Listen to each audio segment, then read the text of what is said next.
No one can doubt that the possibility that Madeleine had been abducted by a paedophile was raised right from the outset, not least by the McCanns themselves. It was on the very first night when the alarm about Madeleine being missing was raised that the McCanns themselves first suggested that paedophiles snatched Madeleine. The Portuguese police files contain hundreds of witness statements. One was Graham Mackenzie, and this is his account of events at about 11 p.m. to midnight, an hour or two after the McCanns had reported Madeleine missing. I approached the McCanns' apartment from the bushes at the rear of the apartment. I did not know it was the McCanns' apartment at the time.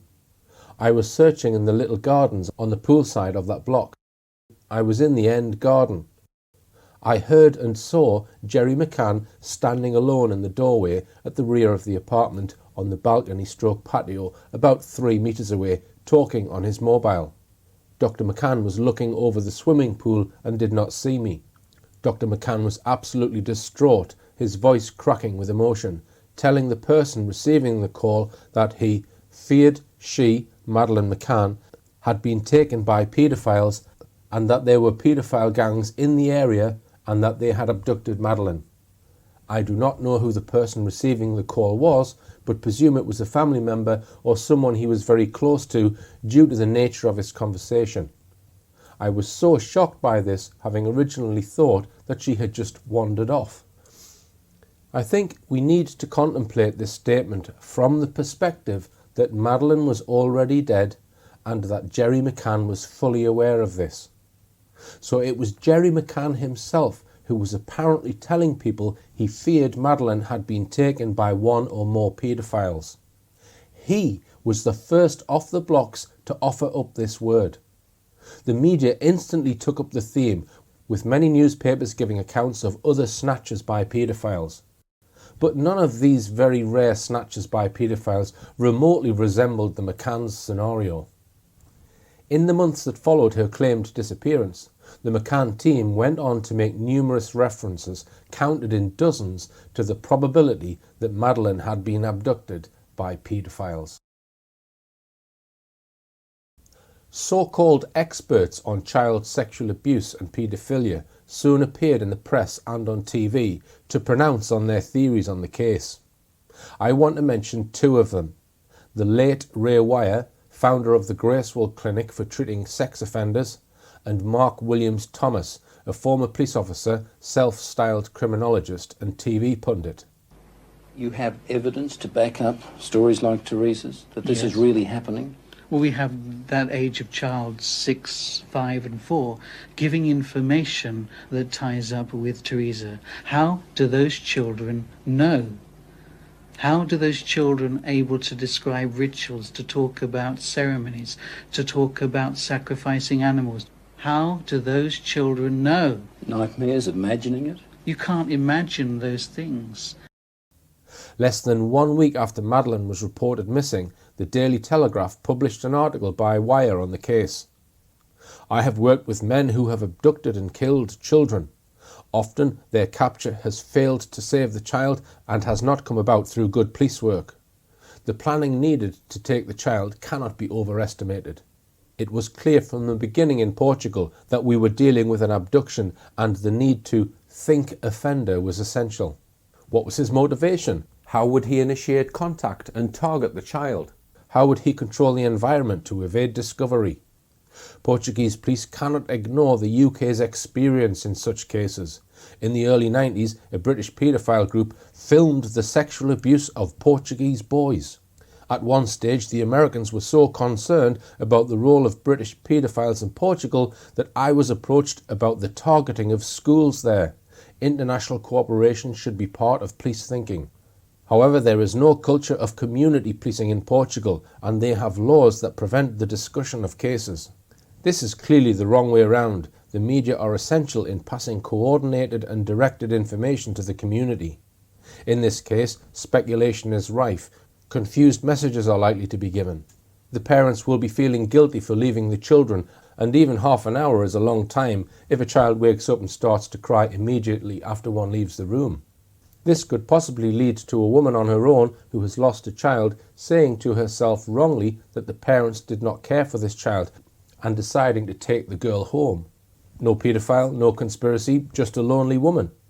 The window of opportunity for the abductor means that the information given by the parents has to be very accurate. Police must help them to say exactly how long it was since they last saw their child. The parents need to know that if this was an offender who planned the abduction, then there is probably nothing they could have done. I once asked an abductor who had killed girls how we could stop him. He said, "I suppose you would have to chain a child to the mother," but he added, "No, that would not work. I would take both." The Times wrote, "If Madeleine McCann was abducted by a paedophile, there is a chance that she is still alive and can be saved by sensitive policing," according to Ray Wire, a sexual crimes consultant. Lately there have been more and more cases where there has been an element of planning and an attempt to keep the child alive. The police must avoid doing anything to make the kidnapper panic. If he believes that they are about to move in and catch him, he may become so alarmed that he kills the child to stop her being a witness. He continued, "Portugal is known to attract British paedophiles. A ring of 20 Britons set up there around 1990, filming sex acts with local boys and sending the tapes to Belgium and the Netherlands. Some were later jailed in England. The case helped to persuade the British government to make it illegal for Britons to have sex with underage children abroad. I went to Lisbon and became involved in the aftermath of that investigation. There were still lots of connections and other things going on. There have always been British paedophiles operating in Portugal." It seems then that Wire had fairly recent knowledge of a ring of British expat paedophiles in Portugal. Months later, the McCanns had a day with the Wires at their home. This is how the People reported the story. Kate and Jerry played no part in the disappearance of their daughter Madeleine, one of the world's top crime experts declared last night. Ray Wire, who has given cracker-style testimony to courts since the 1970s, said, "It is absolutely impossible for them to have been involved." He insisted the grief-stricken parents were incapable of doing anything to harm their children. Wire, who's helped nail a string of monsters, including child killer Robert Black, said, "I was with them for several hours, and I could not help but apply some of the practices I use when I'm carrying out assessments of suspects for police and the courts. I can state categorically there is no way they were involved in their daughter's murder or disappearance. They would be incapable of such an act. I have more than 30 years' experience in this field and am used to people trying to hide dark secrets. There was no sign of any such deceit. It is absolutely impossible for them to have been involved." He said for 3 days all they could see in their minds was Madeleine lying dead. They were in complete agreement she'd been taken by a predator, abused and killed. They were certain they would never see her alive again. The image of her lying murdered hardly left them, and they expected at any time to receive the news that her body had been found. The article was a great boost for the McCanns. Wire died just 5 months after those 7 hours with the McCanns. Obituaries praised him. The Guardian summed him up as a trailblazing therapist with a unique approach to sex offenders, one of the world's leading experts on sexual crime. The Times was just as exuberant. He was renowned for his pioneering work with people who sexually abused children. But there was a much darker side to Ray Wire, which makes one ask what his real connection was to the McCanns and why he praised them so much. After he started his Gracewell Clinic for sex offenders in 1988, it continually attracted controversy. He was known to have an obsession with witchcraft and the occult. He was much criticised for claiming that there was a major satanic child abuse ring in Nottingham. No evidence of it was found. 3 years later, he repeated the same disastrous mistake in Scotland, where one commentator said, "Perhaps the most disturbing of all is the evidence that the investigation team was influenced by Ray Wire, a former probation officer who describes himself as an independent sexual abuse consultant." Though the local authority refused to admit it, the investigators attended a special 3-day training program in October 1991, organised by Mr. Wire's Gracewell Institute. Only after this did the allegations of satanic ritual abuse begin to flow. Almost unbelievably, Despite this second setback, Wyatt tried the same thing again in Wales 3 years later. Another bout of satanic abuse hysteria broke out after Wyatt was paid thousands of pounds to run a 3-day conference on the subject. 3 years later, Wyatt was at the centre of another controversy.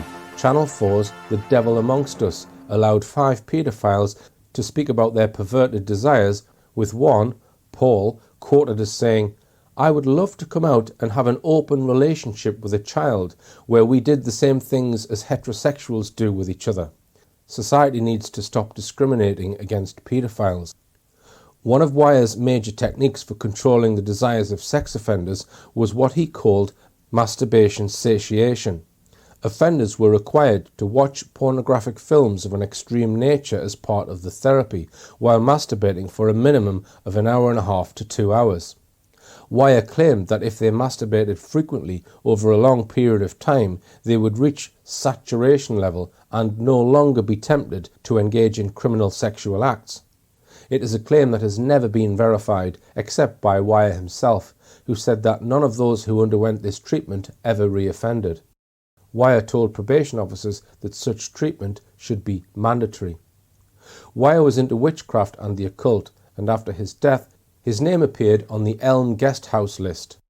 Elm House in Barnes, West London, was used for years by politicians and celebrities for sex with boys, who were taken for that purpose from children's homes far and wide. The allegations have been investigated under Operation Fernbridge and are ongoing. The guest list, shown here, is document number 63 in a list of documents examined by the Metropolitan Police in what many people perceive as yet another series of establishment cover-ups of high-level paedophile rings. These scribbled notes were written down by Chris Foy while interviewing Carol Kasser, the ex-wife of the former owner of Elm House, in 1992. The 7th name on the list is Dr. Ray Wyatt, Gracewell Clinic. These are mostly the names of actual patrons of the guest house who were abusing young boys. For other names on the list, Wikipedia tells us prominent people who attended parties at Elm Guest House are alleged to have included Liberal MP Sir Cyril Smith, the Conservative MP Sir Nicholas Fairbairn, the Soviet spy Anthony Blunt, the former British diplomat Sir Peter Hayman, and the Foreign Office barrister Colin Peters, who was later jailed in 1989 for being part of a network which abused over 100 boys. According to The Independent, other alleged visitors to the guest house include a Sinn Féin politician, a Labour MP, and several Conservative politicians. The Independent on Sunday reported that at least 3 men named in documents as visitors to the Elm Guest House were later convicted of multiple sexual offences against children. To summarise then, Ray Wyatt was a creepy, witchcraft and sex-obsessed individual who was also a probable child abuser. Why did the McCanns want to spend a day with him and his wife? During the weeks that followed Madeleine's disappearance, one person local to Pride of Luz also offered the McCanns hospitality. That was Sir Clement Freud, grandson of Sigmund Freud and brother of Lucian Freud. He was also the father of Matthew Freud, whom I mentioned in my first Madeleine film and who married Rupert Murdoch's daughter Elizabeth. In her book, Kate McCann says that at the beginning of July, she got this letter from Freud. "Dear McCanns, I have a house in Pride of Luz. Been ashamed of the intrusion to your lives by the media, and if you would care to come to lunch/dinner at any time before Wednesday next, do ring and let me know.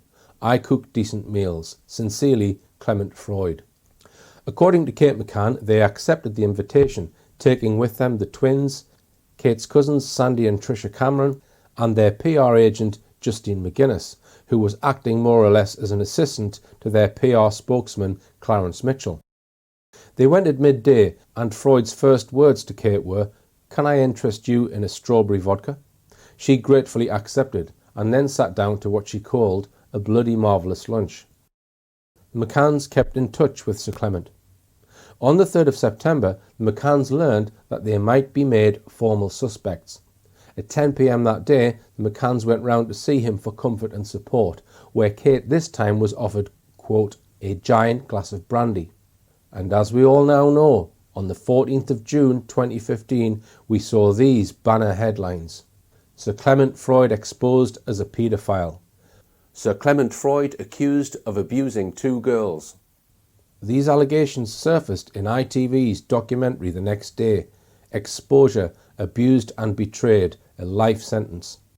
The internet had for years carried gossip that he had abused more than just 2 children. By all accounts, his attack on these girls had been violent. His wife, Lady Freud, who must have known about her husband's conduct, publicly apologised for his behaviour. A few days later, the press announced that there was a long history of emails between the McCanns and Freud after the McCanns returned to England. More details then emerged about Freud, including the revelation that, when he was elected to Parliament as MP for Ely in 1973, he for many years shared his parliamentary office with the notorious Rochdale paedophile and fellow Liberal MP Sir Cyril Smith. So what is the significance of this? We have now met one certain paedophile, Clement Freud, and a witchcraft and sex-obsessed probable paedophile, Ray Wire.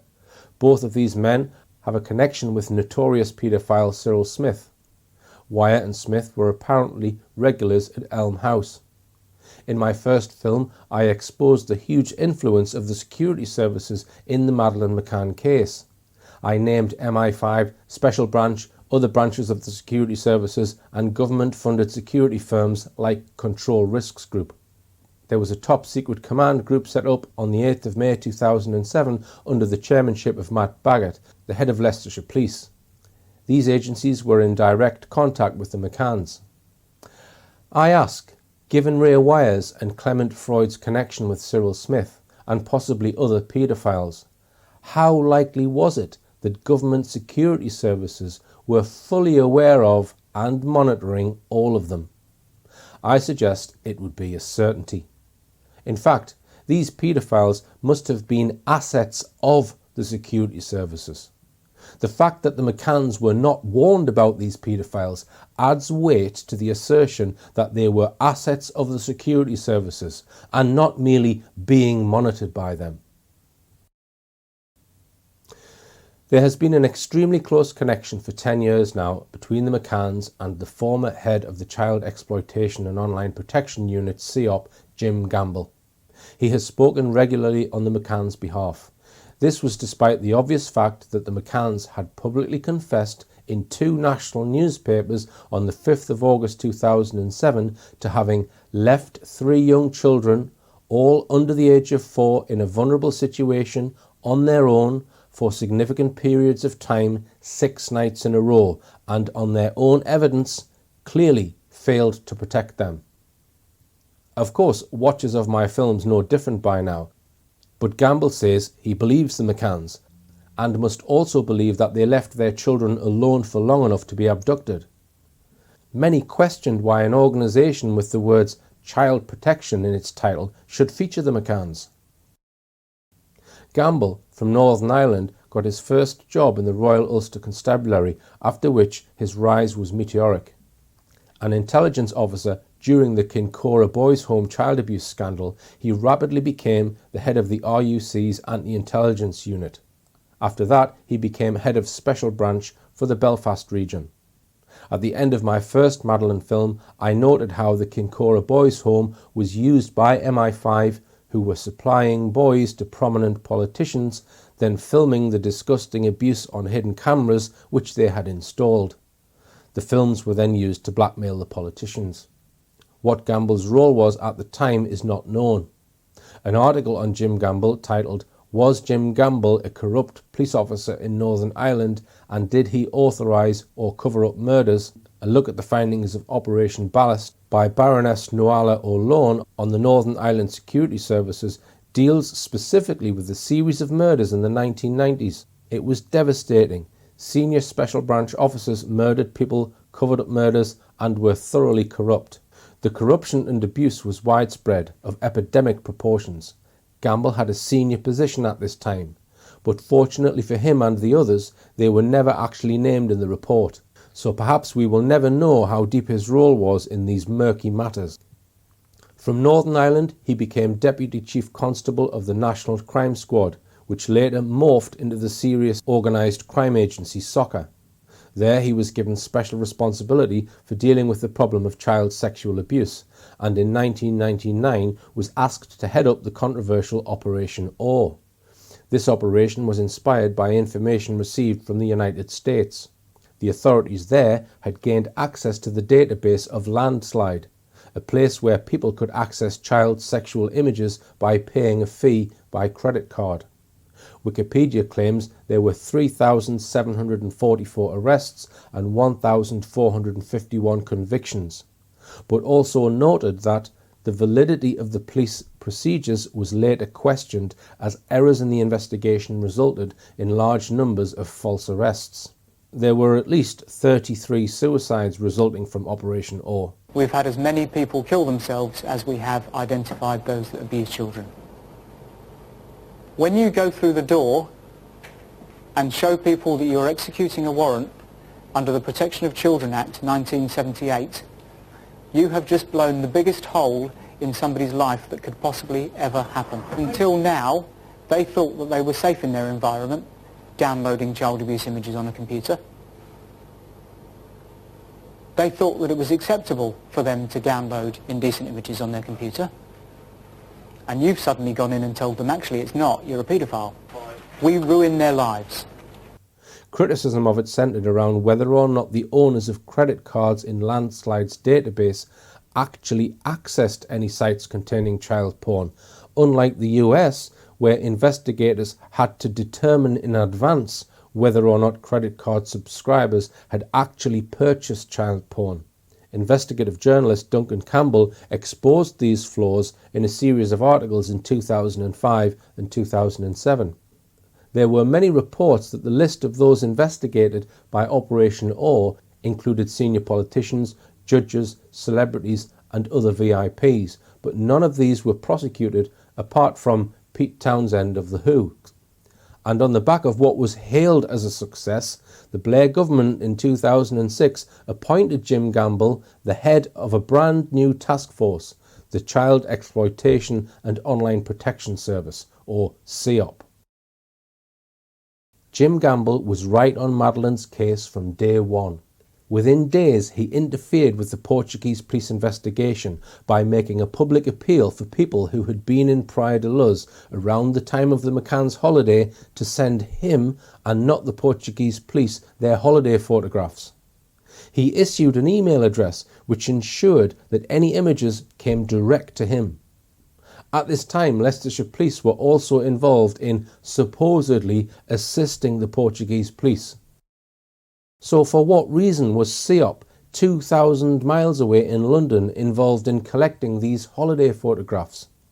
Were they working with or against the Portuguese police? According to a source close to the investigation in the United Kingdom, several hundred photos were sent to the British authorities, most of them downloaded via internet pages specially created for the occasion. Jim Gamble stated, "We will then evaluate these images at a rate of 1,000 images an hour, so that before long we are sending the significant information to the Portuguese authorities." But did the Portuguese police ever get these images? No. Gonçalo Amaral wrote in his book, "None of these images ever reached us." Along with Gamble, two other characters keep popping up who seem to move in the same circles. One is a former police officer turned criminologist and self-professed child abuse expert Mark Williams Thomas. The other is Dr. Joe Sullivan, a psychologist.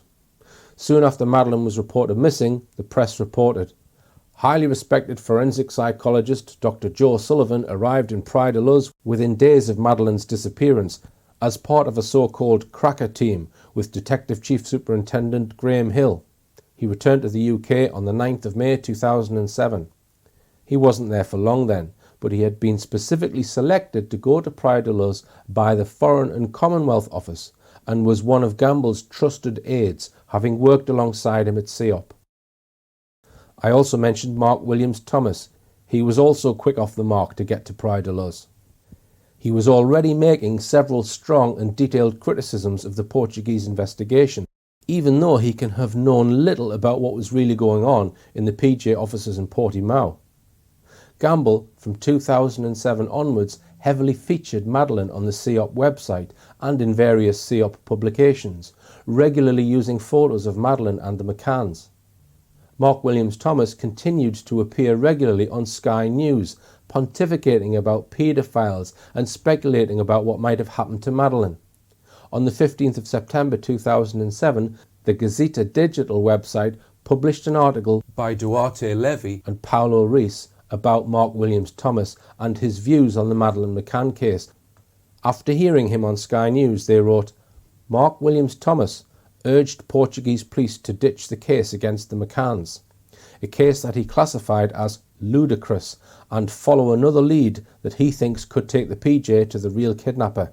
And this is what he described as the similar disappearance of an 8-year-old girl, Joanna Cipriano, 2 years earlier.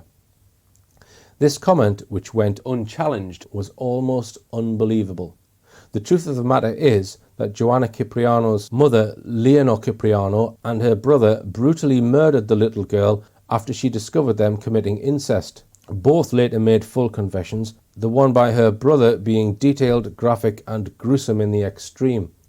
The person who led the successful investigation was Gonçalo Amaral. Both murderers were sentenced to 16 years and are still in jail today. It beggars belief that Williams-Thomas could get away with such a monumental untruth in front of millions of viewers. A professed expert, he had successfully fed the abduction myth. But then it was the Murdoch-owned and controversial Sky News that was giving Williams-Thomas the airtime. On the 14th of September 2007, Mark Williams-Thomas was questioned by Paulo Reis about his business relationship with the McCanns. He then admitted that his company, WT Associates, had a contract to provide services to the McCanns. But when asked to confirm in writing some details of that business relationship, he changed his initial answer, denying any relationship and admitting only that he has been in contact with the press officers for the family. It looks to me then that Williams-Thomas was probably not an independent commentator on this case. On the 5th of November 2009, CEOP, under Jim Gamble's direction, produced a 1-minute video called "A Minute for Madeleine." It was a CEOP production featuring an age-progressed sketch of Madeleine as she might be aged about 6. And it was narrated by Gamble's friend, Dr. Joe Sullivan, also from Northern Ireland. According to the McCannfiles.com website, Sullivan helped in the production of and personally narrated the video and appealed directly to the person keeping a secret about Madeleine, who knows who's involved in her disappearance and who may have been groomed by the perpetrators to stay quiet. At the time, ITN News reported that the criminal psychologist behind a new Madeleine McCann appeal, Dr. Joe Sullivan, has told ITV News that her abductor is very likely to strike again. In October 2009, the McCanns had a private interview with Jim Gamble. Following that private interview, several press reports indicated that the then Labour Home Secretary Alan Johnson had asked Jim Gamble to recommend a new British police force to carry out a review and possibly a full investigation into Madeleine's disappearance. It was baffling why the Home Secretary, knowing Jim Gamble's extreme closeness to the McCanns, should choose him to recommend who should carry out an independent review into Madeleine's alleged disappearance. These discussions continued when Theresa May became Home Secretary in 2010 and led to the setting up of the Met Police's Operation Grange investigation. But as I said earlier, this has never been a real investigation. It was a psyop from day one. It almost seemed as if Gamble was running the McCann case. Gamble was recommending what form any review of the Madeleine McCann case would take. There is little doubt that Gamble shaped the Operation Grange review, which, as I've shown in my films, ended up only considering an abduction theory about Madeleine, and has ended up being a £13 million total failure. In May 2010, a general election saw a change of personnel, and Theresa May was made Home Secretary. She soon proposed that CEOP be brought back under the Serious Organised Crime Agency, now the National Crime Agency. Seeing it as a threat to his power, Gamble told May that he would resign his post as CEOP chief executive if she went ahead with her plans.